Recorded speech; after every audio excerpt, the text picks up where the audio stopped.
Southeastern County in northeastern Kansas, Northwestern Wabaunsee County, Southwestern Pottawatomie County in northeastern Kansas, until 6 p.m.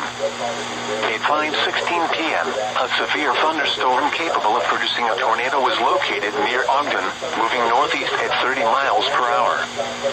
Expected hazards include tornado and golf ball-size hail. This is a radar-indicated threat. The following impacts are expected.